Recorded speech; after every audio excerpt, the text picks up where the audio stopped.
DCC కార్యాలయంలో కరీంనగర్ కార్పొరేషన్లో Karimnagar DCC అధ్యక్షుడు చొప్పదని ఎమ్మెల్యే డాక్టర్ మేడిపల్లి సత్యం ఆధ్వర్యంలో కాంగ్రెస్ పార్టీ టికెట్ ఆశిస్తూ దరఖాస్తు చేసుకున్న అభ్యర్థులతో రాష్ట్ర వ్యవసాయ సహకార జిల్లా ఇన్ఛార్జ్ మంత్రి తుమ్మల నాగేశ్వరరావు, రాష్ట్ర ఐటీ పరిశ్రమల శాఖ మంత్రి దుద్దిల శ్రీధర్బాబు, రాష్ట్ర రవాణా బీసీ సంక్షేమ శాఖ మంత్రి పొన్నం ప్రభాకర్తో పాటు జిల్లాకు చెందిన ముఖ్య నేతల ముఖాముఖి సమావేశం నిర్వహించారు.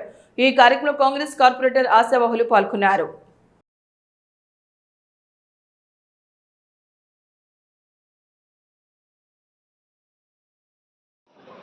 సీట్లల్లో సర్వే జరుగుతూ ఉంది.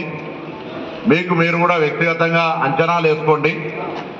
గెలుపు ప్రాధాన్యత ప్రస్తుత పరిస్థితుల్లో ప్రతి కార్యకర్త గల్లా ఎగిరేసి, ఎందుకంటే 10 సంవత్సరాలు పోరాటం చేసినప్పుడు మనం ఏ విధంగా అణచివేతకు, నిర్లక్ష్యానికి, నిరంకుశానికి గురైనమో తెలుసు.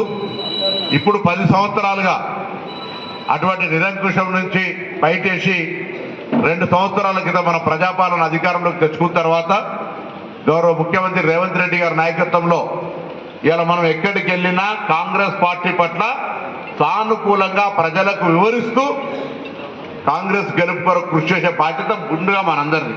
ముందుగా ప్రమాణం చేసుకోవాల్సిన అవసరం ఉంది.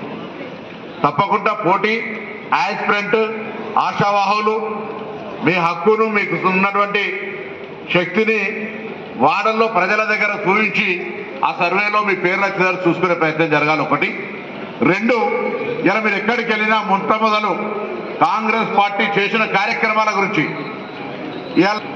ఇలా ప్రభుత్వం ఏర్పడిన 48 గంటల్లో తెలంగాణలో ఉన్నటువంటి అక్క చెల్లెలందరికీ ఉచిత బస్ సౌకర్యం ఇచ్చినారు. ఇలా ఒక అక్క ఇక్కడ నుంచి సమ్మక్క సారక్క పోవాలంటే 1000 రూపాయలు బచాయించారు.